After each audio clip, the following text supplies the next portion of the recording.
It is good afternoon. Yes, ma'am. Okay. So, before we start today's chapter, uh, let's quickly do what do you mean by deficient demand. We have already started with deficient demand, na? Class 12D.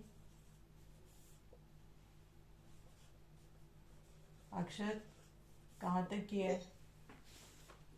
Ma'am, we have done till ma'am full employment and natural unemployment. Okay. We have completed till the full employment and this. Now, quickly let's come to the next subtopic. Now, next subtopic is what is deficient demand? And there are 5 important portions of this. 1.5 plus 1.5 is equal to 3, or 1 plus 1 plus 1, or 2 plus 1. Like this question comes in the board examination. Now, first of all, what do you mean by this deficient demand? That is concept of deficient demand we are going to do. Then how do we with the help of a diagram.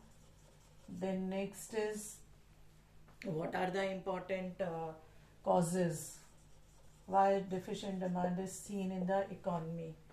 After causes, we will take up the results, that is consequences, and after consequences we will take up the next point, that is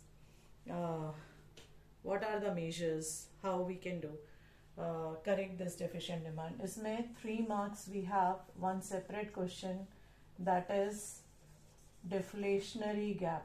What is deflationary gap and how we can correct it? And this is deflationary has been derived from deficient only. Now, what do you mean by the term deficient demand? We have already studied about the concept of AD long back, that is aggregate demand. What is deficient demand? Deficient demand is said to be deficient. Deficient means less, low. Any other word, children, you can give for deficient?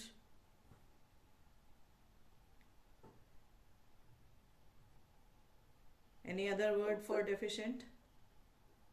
Underutilization. Underutilization. Now, what do you mean by deficient demand? Deficient demand means deficiency of AD, means when aggregate demand is lower than what is required for the fuller utilization of resources. Means AD is deficient when it does not permit the fuller utilization of economic resources in a economy, or in the other words, when there is a excess capacity of economic resources in the economy. This is a very simple definition of this deficient demand. Means we have already done this way, AD is less than AS. Means whatever the demand is there in the economy, it is showing that whatever the economic resources are present in the economy, they are not fully utilized. Then the demand which is there for goods and services in the economy altogether is not sufficient. That is why the deficient demand is also a situation of AD less than AS. Now, how do we measure it? With the help of a diagram, just see it thoroughly. That is X and Y axis, and on the x-axis we take up income, and on the y-axis as usual we will be taking up AD.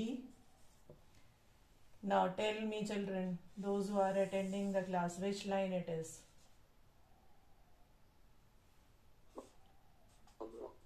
Which line it is?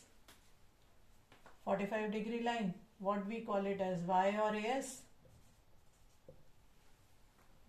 Yes, ma'am. Shubh? Yes, ma'am. Little response is required, child. Very little. Right?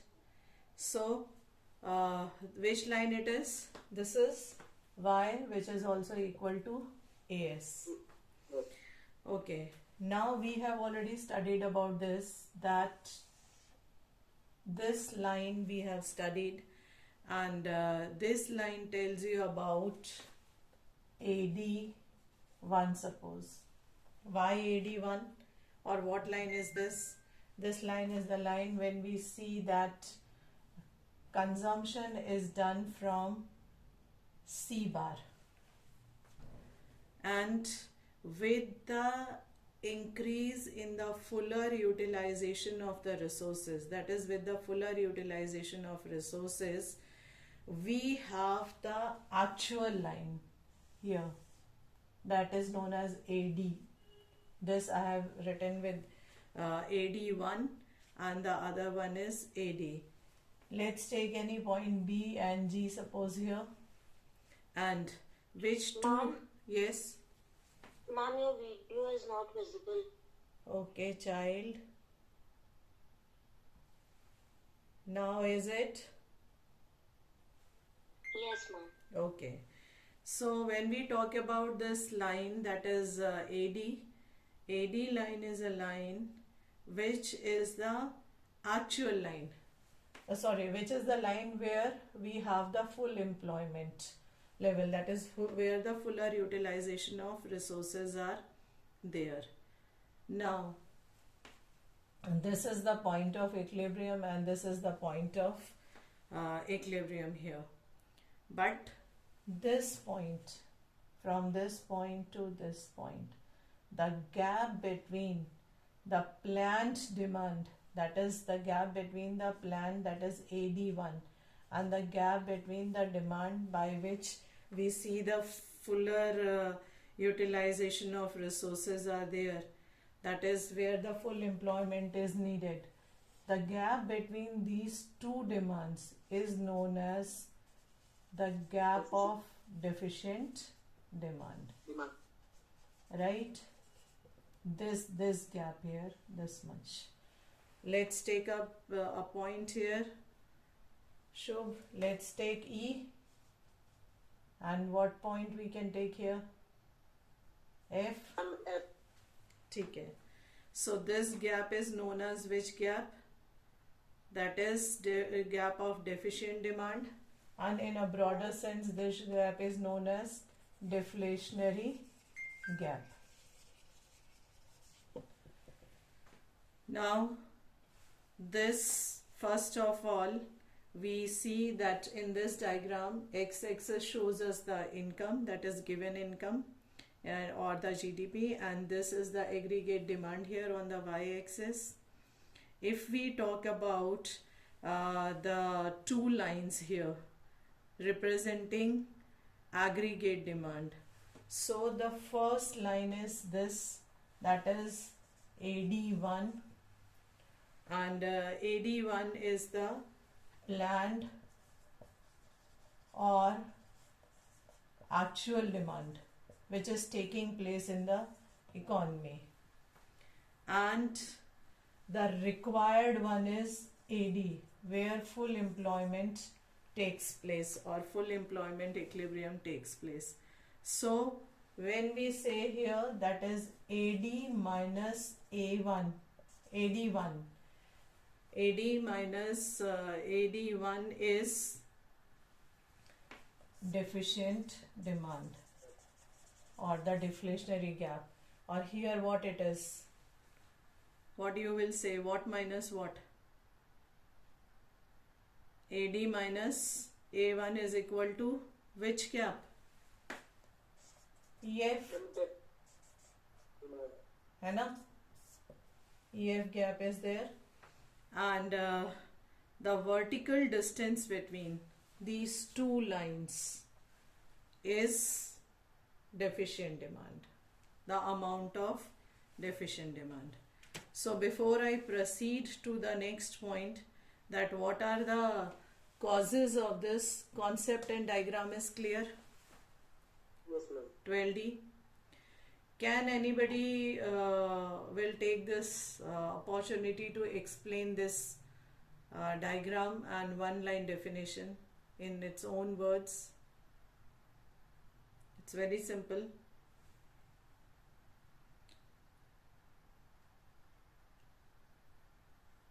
First of all, who will explain that what is deficient demand?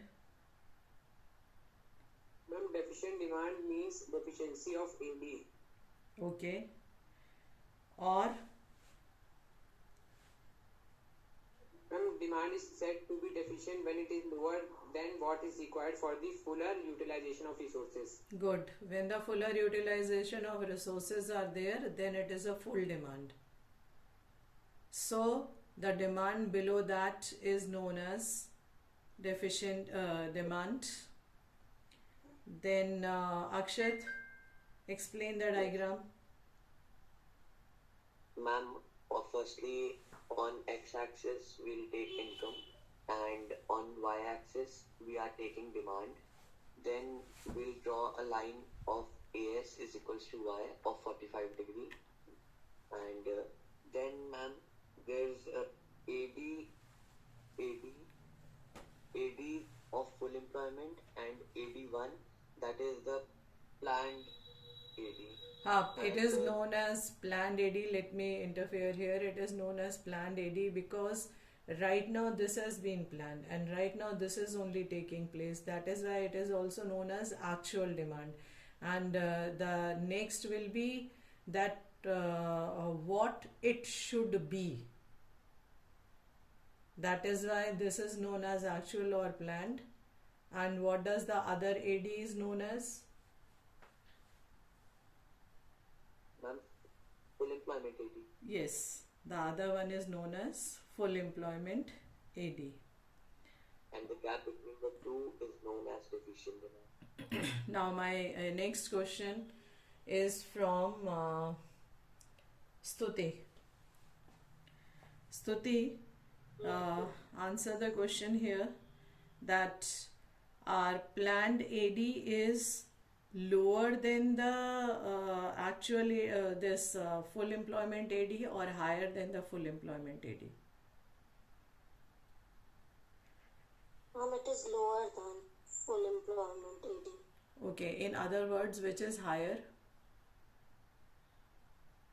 Ma'am, full employment AD is higher. So the gap between dash and dash is known as deficient demand gap. Ma'am, the gap between AD and AD1 is known as deficient demand. Okay, it is when we talk about it in the terms of diagram, then it is which distance, horizontal or vertical? Ma'am, vertical. Between what and what? Ma'am, between full employment AD and actual AD. That is AD minus AD1 is equal to which demand? Deficient demand. Deficient demand. Okay.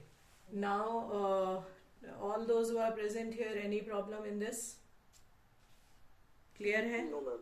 Chalo, let's come to the causes. When we talk about the causes, this one. So, remember the components of AD. The components of AD is C plus I plus G plus X minus M. X means exports or M means import. Clear? This we have studied beforehand. Now, when we talk about C plus I plus G plus X minus M, then we talk about the open economy with all the four sectors. First of all, let's talk about the question comes in two ways. Causes of this deficient demand in the open economy and causes of deficient demand in the closed economy. When we talk about the closed economy, we have only these two, components. One is your household. C represents household consumption expenditure in the household. I is in the firms, that is investment done by the firms.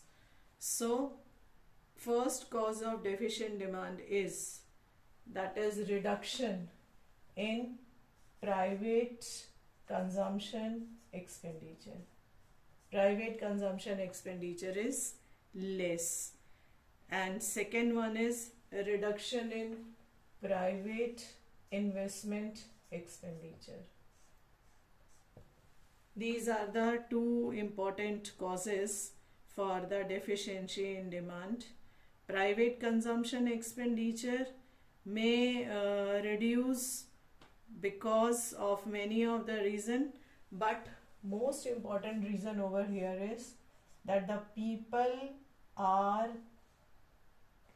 spending less on consumption, that is consumption expenditure is less, so MPC will become less and MPS is more. When MPC is less and MPS is more, then it is a situation of which demand? Deficient demand or excess demand? Deficient demand. Deficient demand. Now come to the next one. The next is reduction in the private investment expenditure. Private investment expenditure is also the same here, that when the businessmen, industries, they are not ready to save, they are not ready to consume more. So when they are not ready to consume more, then what happens?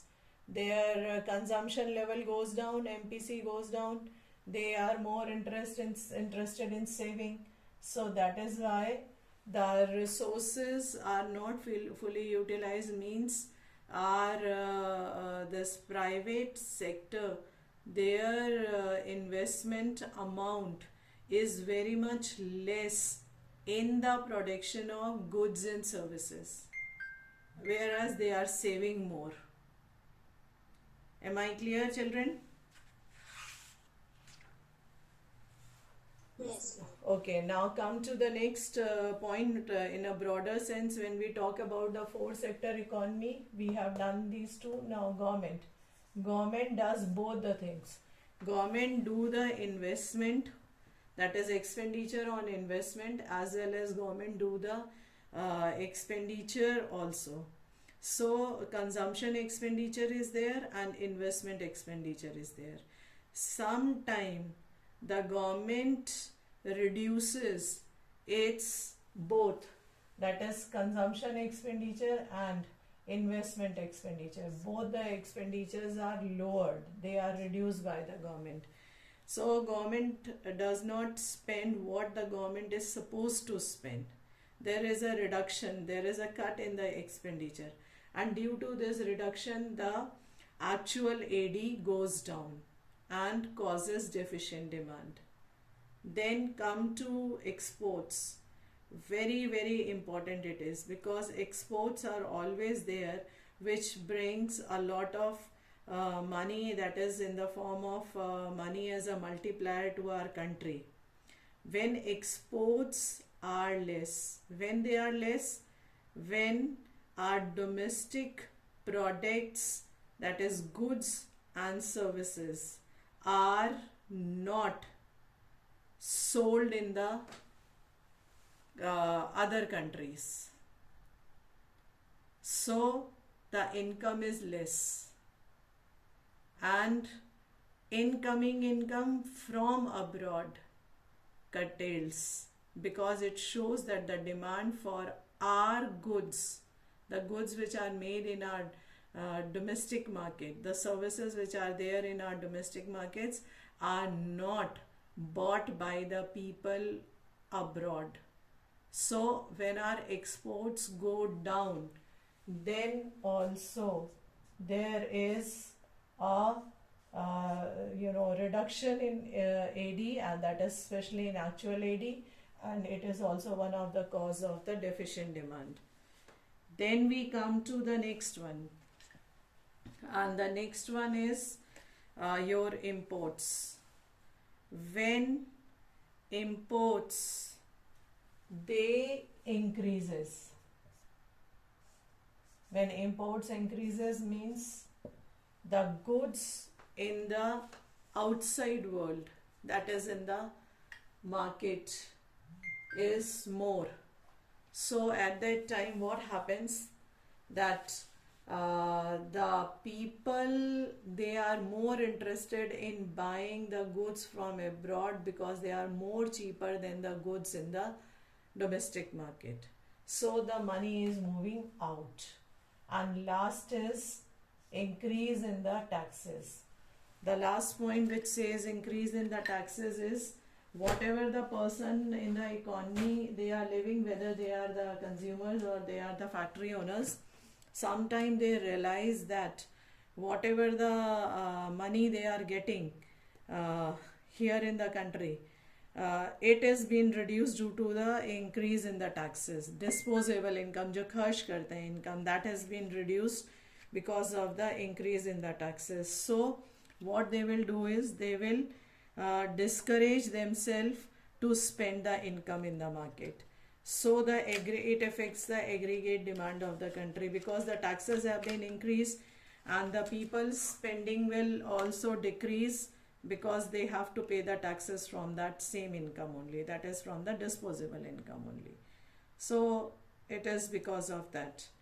So this is also one of the important reason of the what you say is deficient demand. So all the four causes are clear to you, 12D? Yes, ma'am. So further time is, I think, up for the period. So further we will take up in our next period, and by the time you go through this, because again I am repeating before I am leaving the class, that 6 marks and 3 marks question and 4 marks 3 plus 1. So tomorrow we will start with the results, separate question, deflationary demand, its diagram, and measures to control this demand.